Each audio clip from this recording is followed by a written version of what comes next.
Welcome to Talkin' SEC. Writer, photographer, and producer Phillip Jordan discusses the latest news and breaks down the biggest games with the best analysts around. Now, from Southeast Alabama, a state that knows its sports, here is Phillip Jordan.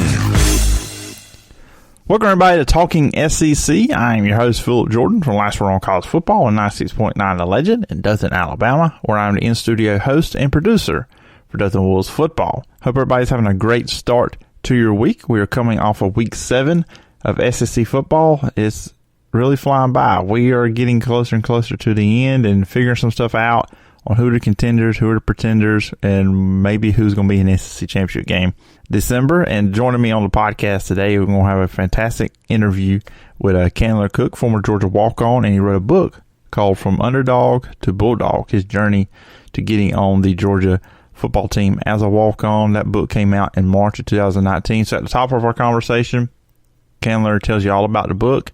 And at the end, he'll tell you where you can find the book if you have not checked it out, which I think you should. It is a fantastic read. Anyways, he'll tell you where you can find it, and the location or the link on Amazon is also in the description of this podcast. And we'll jump into the Florida-Georgia matchup from this past week. What was his thoughts? Where did it go wrong for Georgia? His thoughts on Florida moving forward, and a little bit if Alabama and Florida were to match up in the SEC championship game, how he thinks that will look and how that would go, and how the Florida Gators do match up with Alabama. Before we jump into all that, a couple of things. Let you guys know you can find me and the podcast. You can follow me on social media at PJordanSEC. You can find the podcast on Twitter at Talking SEC Pod, and the podcast on Apple Podcasts, Spotify, Stitcher, all your favorite podcast platforms. You can find Talking SEC. And if you are on Apple Podcasts, please subscribe, rate, and review. It really means a lot if you do that. If you leave a review, I will read it on a future edition of the show. And you can also email me at sportstalkphilipjordan@gmail.com. And a couple things, news items before we jump into my conversation with Candler. Recording this on a Monday evening, and on Monday it was announced that Auburn and Mississippi State will be postponed to December 12th due to some COVID issues with Mississippi State. And out of this recording, the Alabama-LSU game has not been postponed or canceled or anything, but there are speculation that could be going that direction. So you may be listening to this and that may have happened, or they may say they're going to play. Don't know, but I just want to throw that out there when this podcast was recorded. And just real quickly looking at that, I don't know how that game gets played. Just glancing at the Alabama schedule, there's no real opportunity for them to move anything. And LSU already has a makeup game on December 12th against Florida.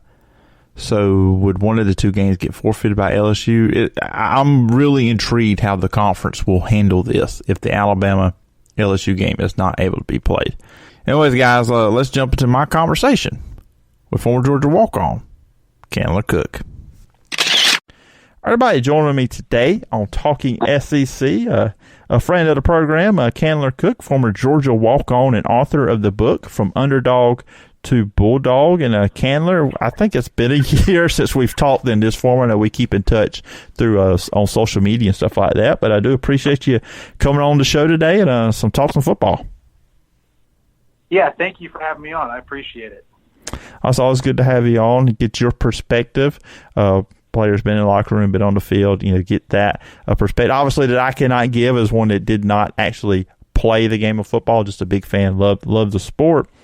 And before we get into what's going on now, which we're going to talk heavy on the Florida-Georgia game from this past Saturday, which was the game of the week in the SEC, but your book, From Underdog to Bulldog, it's been, I think, and correct me if I'm wrong, it was 2019 March when it came out. So it's been about a year and a half since the book came out. But if there's listeners in this audience that has not checked out the book or doesn't know about the book, just kind of give them an idea of why they should check it out and what they're in store for if they do check it out. Sure, absolutely. So the book really chronicles my story, just going from growing up a huge UGA football fan, going to games with my dad, on my journey to go from being a fourth-string, 145-pound linebacker my senior year in high school, and to try out 3 years in a row for UGA's team, gain 120 pounds, drop 0.6 of a second off my 40, and then finally make the team and play for my last 2 seasons. And at a deeper level, it's really a self-help book designed to help people set and achieve their own goals and just create a realistic roadmap that can help people break down seemingly impossible goals into smaller daily steps that are easy to track and make sure you're progressing towards your bigger goal. Yeah, I've told you this whenever you've been. I told you when you came on the podcast I was on at the time. I was not doing this one when I interviewed you about the book. And also last year, I know you came on one week last year. You came on to recap the SEC football, and I told you, and that's the right thing about the book. Even if you are not a sports fan, it's not. It is a sports book. It's your journey, to play football for the University of Georgia. But if it's like you said, if anybody out there has any goals or any dreams they're look for, it's never unattainable. It's just if you got to put the work in. I think your book is a great way and can be really inspirational to anybody out there. To do that. And I think it's one of the books too. You see a lot of sports books, if you don't get it right then and there, it can feel dated, but your book is not that. I think people can grab your book 15, 20 years down the road from now and still get a lot out of it and be inspired by your story. Yeah, I agree. It's definitely something that that can time, just in terms of somebody could have, picked up that story years and years ago if it had been out then, or it could be 10 years from now and the lessons from it wouldn't really change a lot. So I think you're exactly right about that. So let's talk about the Florida-Georgia matchup this past weekend. Of course, Florida won 44-28 there. But before we really jump into, and I know you were there in attendance for the game, but before we jump into the actual game, I just want to get what is that week like, the Florida-Georgia week? And, of course, you experience as a fan, but also on the team, in the locker room. What is that like when you have that Georgia jersey on, playing Florida? What is that week like for the entire team going into it from your experiences? It's an exciting week. I think it's really the best week of the season. Even in years where Florida may not be the highest ranked opponent that we play all season, which, is the same thing as this year with Alabama being higher ranked, the Florida game always just means so much more because the vast majority of the time Florida and Florida are getting out for the SEC East. And, if you go back a long time, Tennessee was up there. And then more recently, there were a couple of years where Missouri and South Carolina figured into it. But almost every year, Georgia and Florida are going to have a really big part to play in terms of deciding who wins the East. So that's really Georgia's most intense rivalry. It's an interesting game because it's one of only a couple games left that are at a neutral site. Which is interesting to see each year, just seeing half of the stadium go crazy every play and the other half quiet, which makes for a different atmosphere than having a home-and-home game. And it's one that really, for the fans means a lot more because you have a lot of people that head down to Jacksonville and St. Simons and are staying there for several days and making it kind of a beach trip that's also a football game. So to players, that game just means so much. There's always a lot riding on the line, and this year was definitely no exception. Yeah, and talk about this year just to kind of the atmosphere of the game, because obviously it's different. There's not the tailgating. It's not a packed-out stadium like it normally would be, and especially when you see it, and I watched it on TV, the half-and-half crowd. But overall, what was the atmosphere like on Saturday with the limited crowd and obviously no tailgating? I would say it was pretty good considering the circumstances. I think that for having 20% capacity, it was surprisingly loud. And they did a good job of making sure that everyone was distancing in their seat locations. But everyone who was in there was really excited. It does make for a little bit of a different day when there's no tailgating. So, for most of the games I've been to in the 2020 season, everyone really just kind of gets to the stadium an hour or two before kickoff and just walks straight in instead of tailgating.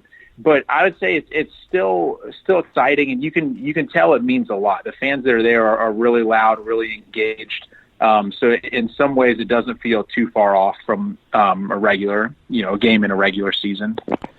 And obviously, I didn't see the game going this way. I honestly thought this was going to be a pretty tight ball game because I felt like Georgia's defense would slow down Florida's offense a little bit. But I'll be honest, coming into it, I did pick Florida to win the game. Just mainly going into it was because Georgia's situation with injuries, with George Pickens, you didn't know, and then on the defensive side of the ball as well. But obviously, like we told, the score is 41, 44-28. Just for you, and it can be just Georgia or it could just be the game overall, just what was your biggest takeaways from Florida winning the game the way they did? I would say really that Dan Mullen and Florida got over the hump and beat Georgia. I know, Mullen has really had a good amount of success against all of their rivals except Georgia so far. And I know that was, really bothering him. Just knowing that this is the third year in a row, both Georgia and Florida come into that game with only one loss apiece. So still playoff hopes intact.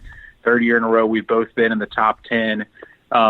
And Mullen joined Will Muschamp as the only Florida coach to lose their first two games to Georgia, I believe, since the early 80s. So I know that was a lot going against him. So obviously that game meant a ton to Florida and to Georgia as well. But I know that Florida really kind of wanted to get the monkey off their back of finally getting over the hump against Georgia, which they did. I would say in that game, a couple things I noticed were stylistic differences.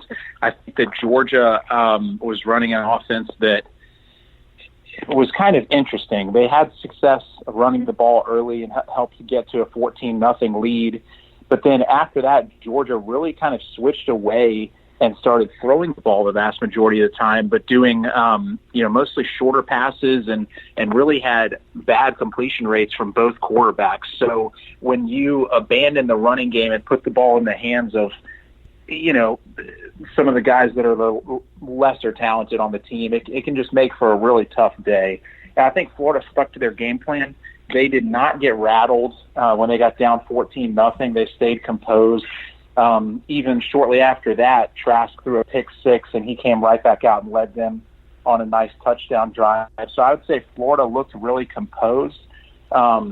Georgia did have a lot of injuries, but at the end of the day, your team has to be ready for the big game. It looked like Georgia was not ready and didn't make adjustments well. I noticed during the game how Florida kept throwing the ball to their running backs on wheel routes. I believe their running backs combined for about 200 yards receiving, and Georgia never covered that route once. They continued to assign a linebacker to it, which is an obvious mismatch. And so, any quarterback probably starting at the high school level knows that's where you're going to throw the ball every time. And Georgia never once moved away from that. So they just continued to get burned every time, which made it a lot easier for Florida. So I was kind of surprised to see that. I would have thought that, especially with Florida lacking a power run game, that Georgia probably should have taken one extra linebacker off the field and brought in a star or just another member of the secondary to really shadow the running back. And when they start to release to the flat, case them down. So that was really what I saw. It was, obviously a big day, and now things line up pretty well for Florida to make a run at the East and potentially a playoff, but there's still a long ways to go. They have a couple tough matchups left in the regular season, and then they're likely going to face Alabama in the SEC championship. So there's still a lot for for them to accomplish before they could get into the playoff. But their hopes really stayed intact for that, while Georgia's did not. Yeah, and you mentioned there, of course, Georgia jumps up 14-0. I'm sitting there watching the game, and I'm like, whoa, because it kind of took. Look, it was Missouri, so, I know Missouri is an okay team. Eli Drinkwitz is trying to build something there in year one. But Florida looked better defensively against Missouri than they did the first couple of games. They gave up 41 points to A&M. That's a big reason why they lost. Their defense had been struggling to open at the gate. And I saw then when Georgia jumps up 14-0, I said, okay, this is the same Florida defense. They did play better throughout the game. And in the stadium, when Georgia jumps out 14-0 like that, it had to be kind of take the air out of the Florida side of things. And on the Georgia side, you have to say, all right, we're doing what we're supposed to do. We're running the ball here. We're moving the ball just enough in the passing game. We're in good shape. And then the game turned sideways on you. It really did. I don't think Stetson would have necessarily had a great game anyways, but on the touchdown pass that he threw to go up 14-0, Stetson got hit hard and separated his AC joint, and he was not the same afterwards. And again, he was never going to go toe-to-toe with Kyle Trask, but he was clearly hurt, and DeJuan Mathis did not have a good game. And then actually on that same play of that touchdown pass to go up 14-0, we had a receiver who had a pretty gruesome leg injury that was really tough to see on the replay. So, after that, it seemed like Georgia didn't really have as much of a game plan, which is tough because those kind of things happen and you have to prepare for it. If you look just 1 year ago, Florida thought that they had their guy in Felipe Franks, and he gets hurt against Kentucky, and they have to throw a backup in. Well, he goes on to rally them from a 2-score deficit, and Trask then really starts to make a name for himself. And so Georgia can't just count on having one quarterback ready for a game. You really need more guys than that prepared. And Dewan just looked like he hadn't really had enough reps yet, or he didn't seem prepared. And then Georgia still hasn't seen JT Daniels. So I'm not really sure what the answer is going to be, but it'll be interesting to see what Georgia does with the quarterback position, because the one thing that's for sure is they have to get a ton more production out of it and somebody who can actually take care of the football. There's just been a plethora of turnovers the last few games from both Steph and Dewan. Yeah, and that's kind of where I wanted to go next on the Georgia side of things, because that's kind of like the big question. I think not just if you listen to radio or podcasts it's about the SEC and the Southeast. I think this is a question, nationwide, college football fans, college football media is wondering, why haven't you seen JT Daniels? I mean, he had been, they say cleared to play, but when DeJuan Mathis is always the one they call upon to come in, and it's just kind of, I don't know, maybe you kind of wonder, is actually JT Daniels still hurt, or what's going on here? I mean, just what are your thoughts on maybe why we haven't seen JT Daniels come out on the field yet for Georgia? I think it has to be because he's hurt, because he is so much more talented than the other two guys, and he's so much more experienced than the other two guys that I really just can't think of anything else that it could be other than he's just not healthy yet. But even so, I was still kind of stunned that we did not see Carson Beck at all. He's really the latest in a long line of talented UGA quarterbacks. And I would think with the other two struggling as mightily as they have, that it'd be in our best interest to go ahead and give Carson Beck a try. But it's just been interesting seeing the management of the quarterback position, because I don't think anyone's doubting that Kirby can recruit and also that he can recruit quarterbacks. He's recruited a bunch of great ones, but he's struggled mightily with managing those quarterback situations and also with developing guys. Even if you look at the last few years, Jake Fromm, his sophomore year, looked like he was really ready to turn the corner and kind of become a star and maybe an all-SEC type player, and then he really regressed his junior year. And so that's one area that I think Florida has done a better job than Georgia in recent years under Mullen, is just developing quarterbacks, whereas Georgia has signed a ton of high-rated quarterbacks, but not really gotten much development out of them. Yeah, I mean, that's got to be like the biggest thing right now for Georgia is the fact is, I mean, Jake Fromm played really well his sophomore year. I mean, freshman year, they were so close to a national championship. He won an SEC championship his freshman year. Of course, you hear the Justin Fields stuff. Jacob Eason's there. And then you had the Jamie Newman deal this year, JT Daniels. I mean, they brought in a lot of talented quarterbacks there at Georgia. And to me, when I watch Georgia play, that's the missing ingredient right now. They've got everything else. They've got receivers, running backs on offense, offensive line. Defense is loaded year in and year out there at Georgia.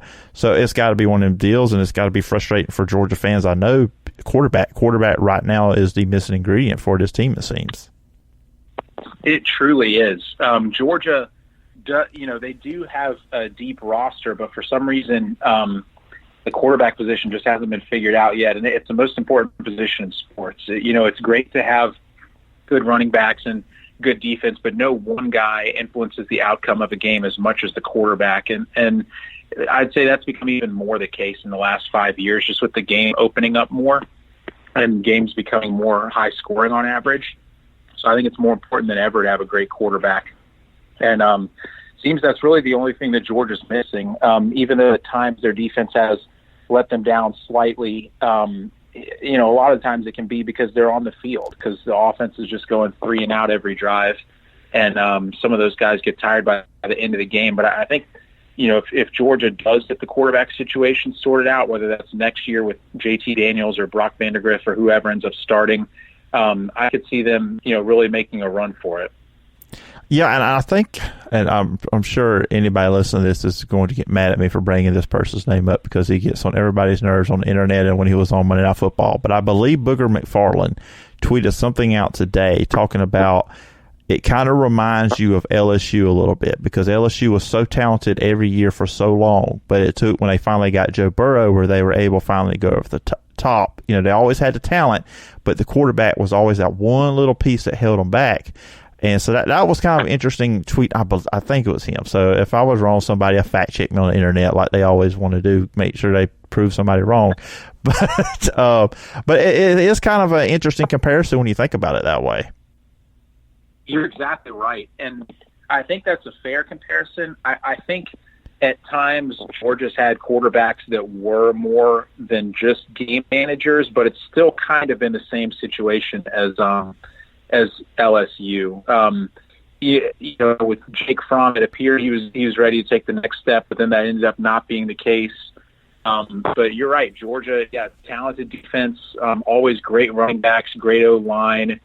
It seems like the receiving core is getting better. Last year, that was really a weakness for Georgia, but it has really improved a lot this year. But it kind of has been like LSU in that sometimes it seems like our offense is still stuck in the Stone Age, and we keep losing a bunch of big games because of it. But so far, there haven't really been any changes. So it can be frustrating to watch, but it's really all the more frustrating just because Georgia has been so close.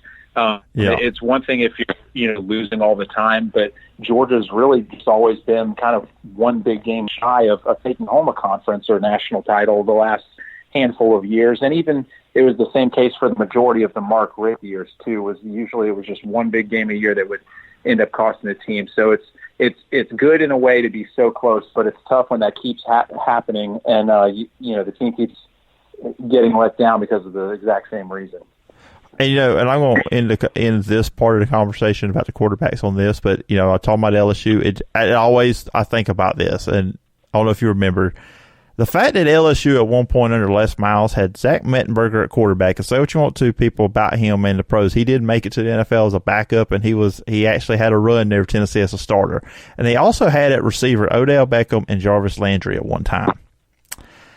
How that team does not break records, is a failure on the LSU side of things. I just thought about that, and when you look at that, that is just a crazy stat for LSU. But that's just one of them things, I guess. There are times when teams have had such stock rosters and it hasn't gone as well. One, as a Georgia fan that comes to mind, is 2014. Georgia had an exceptionally good defense. And just in the running back room in this one season, Georgia had Todd Gurley, Keith Marshall, Nick Chubb, and Sony Michel on the team.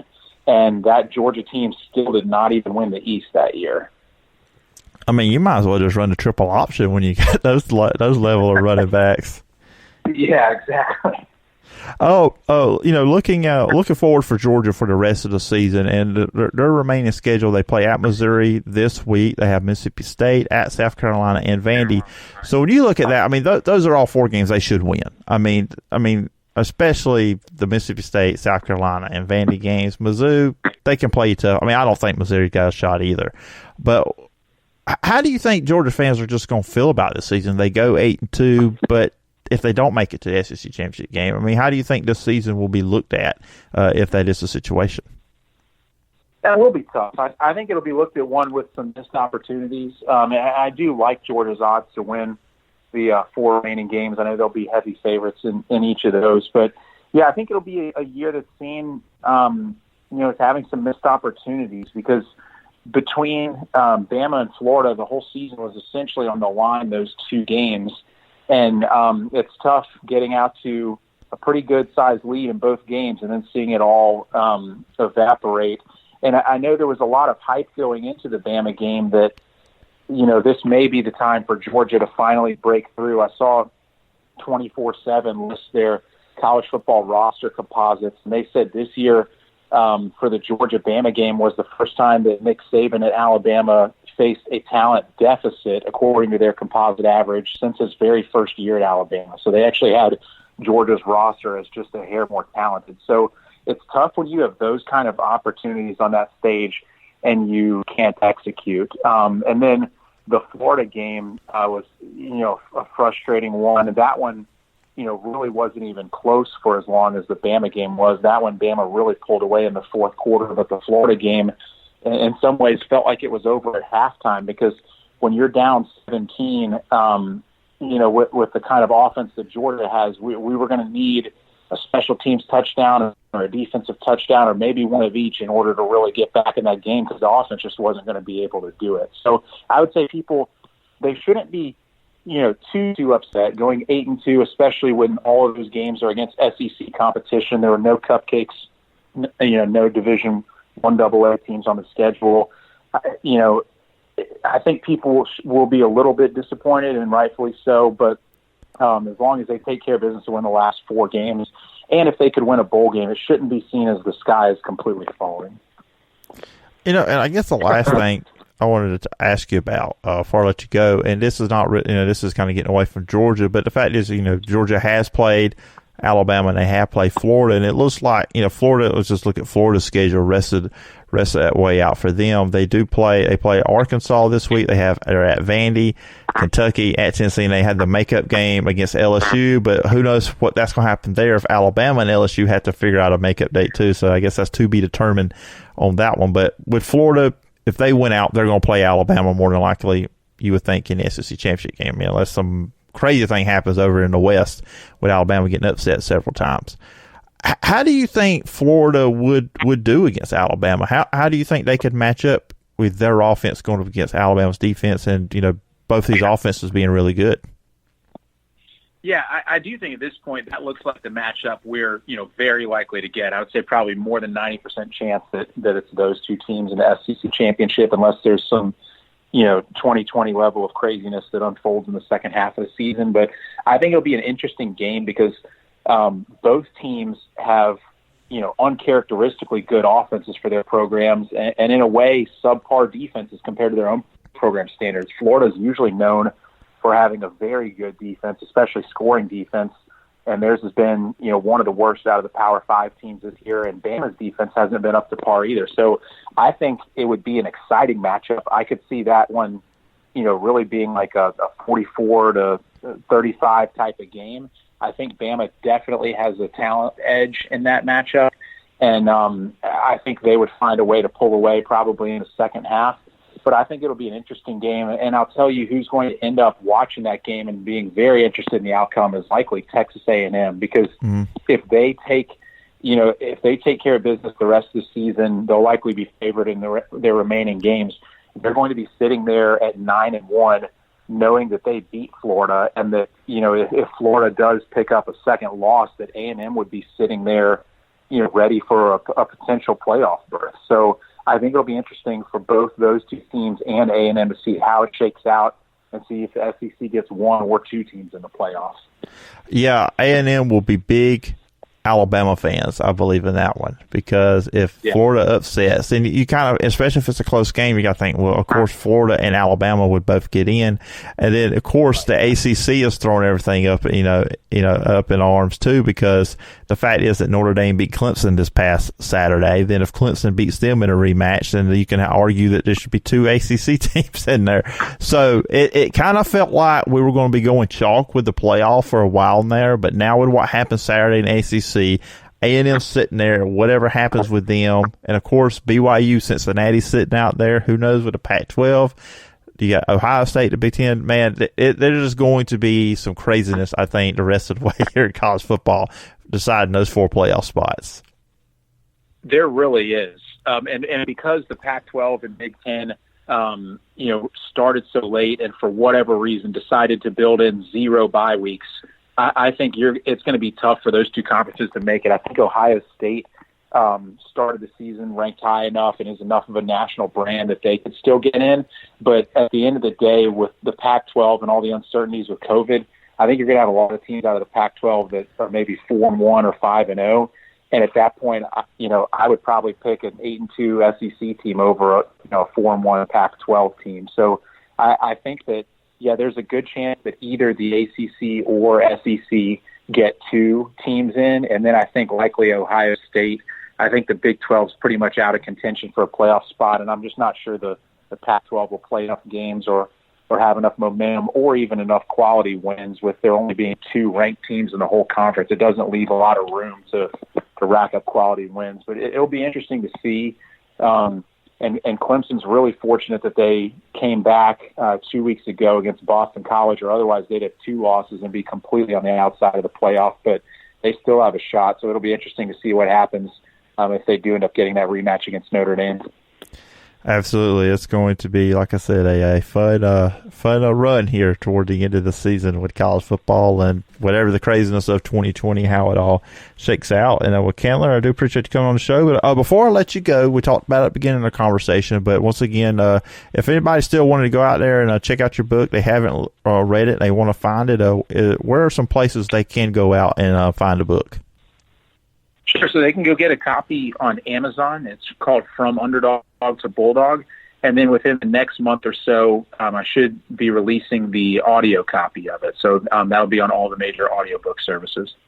And I will post the Amazon link in the description of the podcast for people to go and check it out if they want to. And Candler, once again, I do appreciate you taking the time out coming on the show. It's been a fun, almost 30-minute conversation talking Georgia, Florida, just SEC football. But I do appreciate you coming on, and I hope we can do this again sometime down the road. Yeah, thanks for having me. I really appreciate it. Always enjoy talking football with you, and this year has a lot more unknowns and variables than ever. So in a way, it makes for such an unpredictable, exciting season. All right, let's look at the rest of Week 7 in the SEC. And look, there's not much to talk about here because there was only 4 games. Of course, we just talked about the Florida-Georgia game there with Candler Cook.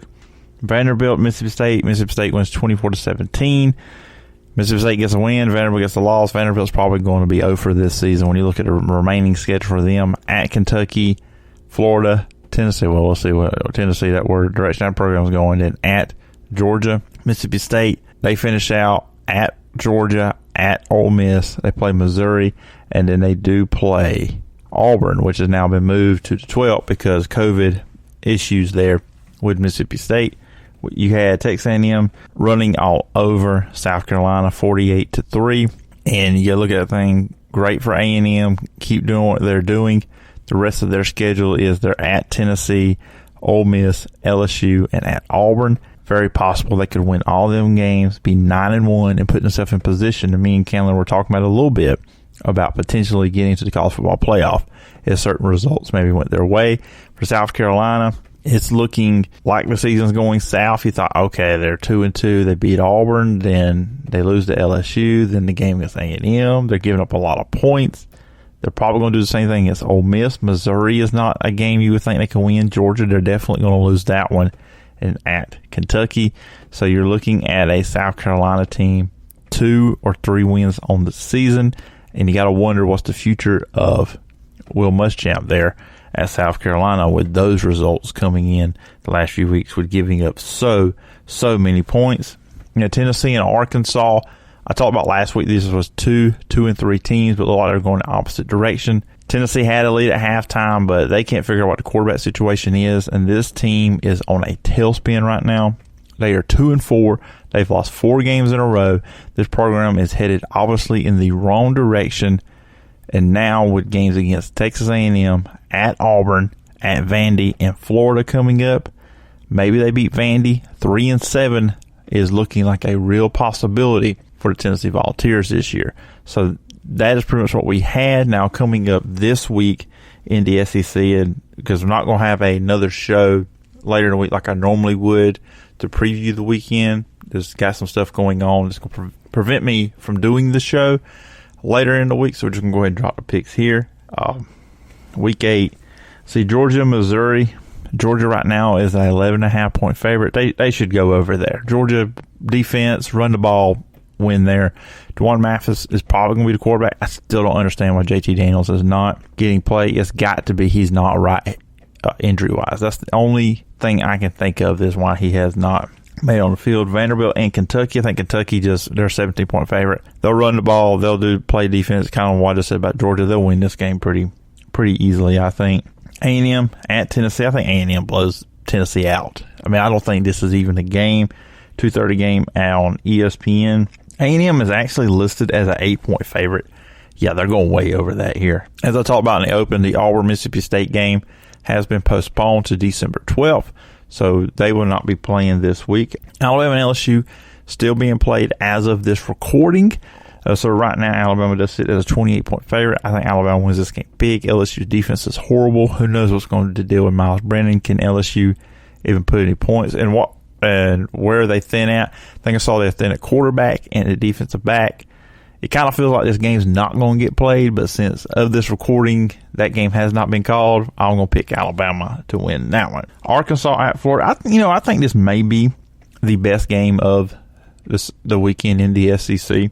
And Arkansas coming off the win against Tennessee, they're 3-3. Florida obviously coming off the win against Georgia.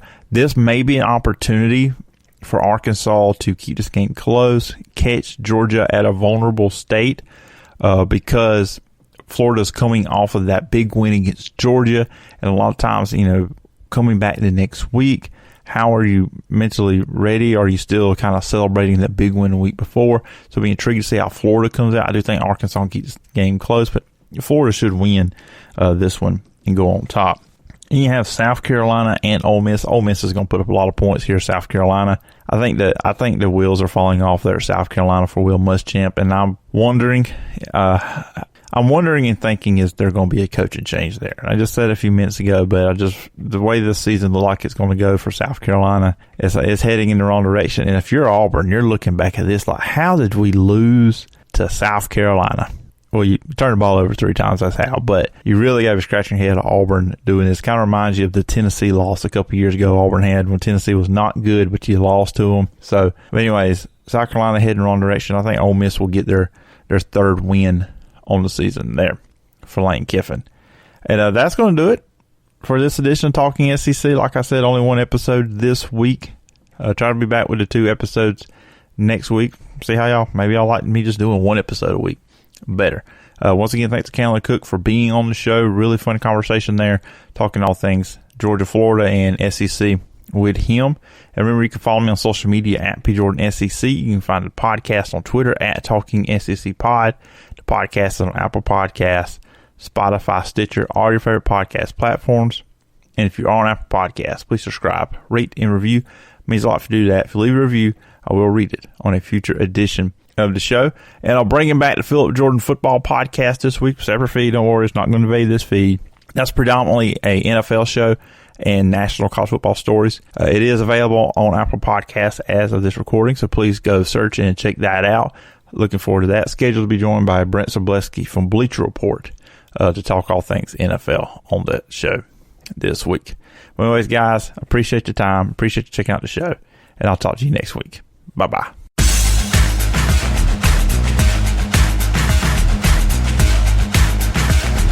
Thank you for listening to Talkin' SEC. Follow Phillip on social media at PJordanSEC and the show at Talkin' SEC Pod. Subscribe to the podcast on Apple Podcast or wherever you get your podcasts. We'll see you next time when we're talking SEC.